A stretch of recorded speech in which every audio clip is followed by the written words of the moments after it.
تو بعض عام مفسرین فرماتے ہیں، فرمایا کہ اس سے مادی چیزوں کا امتحان ہے۔ من الخوف کا مطلب یہ ہے کہ دشمن کا خوف، دنیا میں دشمن کا خوف ان کو ایسا طاری ہوگا کہ دشمن کے خوف کی وجہ سے وہ اب دیکھیں گے کیا کرتے ہیں، اب اللہ کے کتنے قریب ہوتے ہیں، اس خوف میں مبتلا ہو کر اپنے دین و ایمان کا دامن کتنا تھامتے ہیں یا کتنا چھوڑ بیٹھتے ہیں۔ فرمایا کہ یہ مادی خوف جو دنیا کے اس میں مبتلا کریں گے۔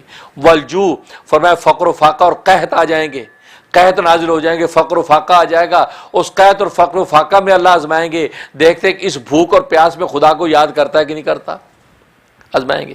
وہ نقص من الاموال، اور تمہارے مالوں کا نقصان کر کے، مطلب تمہارے مال نقصان ہو جائیں گے، ایسے طوفان زلزلے آ کے تمہارے مال تباہ ہو گئے، ایسے طوفان زلزلے آ کے تمہاری کھیتیاں برباد ہو گئیں۔ والانفس، تمہاری جانوں کا نقصان کر کے ایسے طوفان آندھیاں اور آفتیں آئیں کہ جو پورے کے پورے خاندان ختم ہو گئے، ایسے زلزلے آئے کہ پوری بستیوں کی بستیاں غرق ہو گئیں۔ والثمرات، اور ثمرات سے مراد فرمایا تمہاری اولادیں، ثمرات میں تمہاری اولادیں، تمہاری اولادوں کا نقصان کر کے۔ تو گویا کہ یہ مادی چیزیں ہیں، تکوینی امور دنیا کی، ان کا امتحان لیا جا رہا ہے کہ اللہ تبارک و تعالی اس میں مبتلا کر کے تمہیں آزمائیں گے کہ دیکھتے ان مصیبتوں کی وجہ سے خدا کی شکایت کرتے ہو یا خدا کے دامن سے وابستہ ہوتے ہو۔ تکبیر۔ اللہ اکبر۔ ظاہر ہے کہ جو اہل ایمان ہیں کہ جن کو اللہ تبارک و تعالی کا تعلق نصیب ہے تو اللہ کے دامن سے ہی چپکتے ہیں۔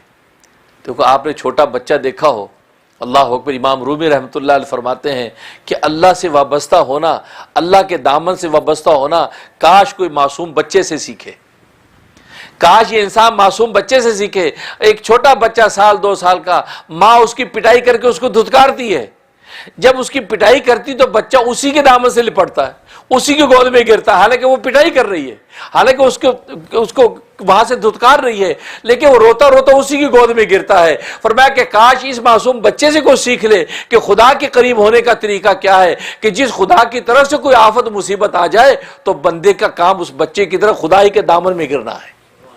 تکبیر۔ اللہ اکبر۔ وہ خدائی کے دامن میں جب گرے گا تو جیسے ماں جو ہے آخر تھک کے اسی بچے کو لے لیتی ہے، اس کے آنسو صاف کرتی ہے، اس کو چومتی چاٹتی ہے، خوش ہو جاتی ہے، بالکل اسی طریقے سے فرمایا اللہ تبارک و تعالیٰ کے دامن سے جب جا کے گرتا ہے تو اللہ تبارک و تعالیٰ اس کو سینے سے لگا لیتے ہیں۔ تو فرمایا کہ معصوم بچے سے، اس نادان بچے سے کوئی اللہ کی معرفت قربت سیکھ لے تو حقیقت یہ۔ تو فرمایا کہ یہ تو اولادوں کا نقصان کر کے، یہ مادی نقصانات کر کے اللہ تبارک و تعالیٰ آزماتے ہیں کہ کون اللہ کے دامن سے وابستہ رہا، کون دور ہو گیا۔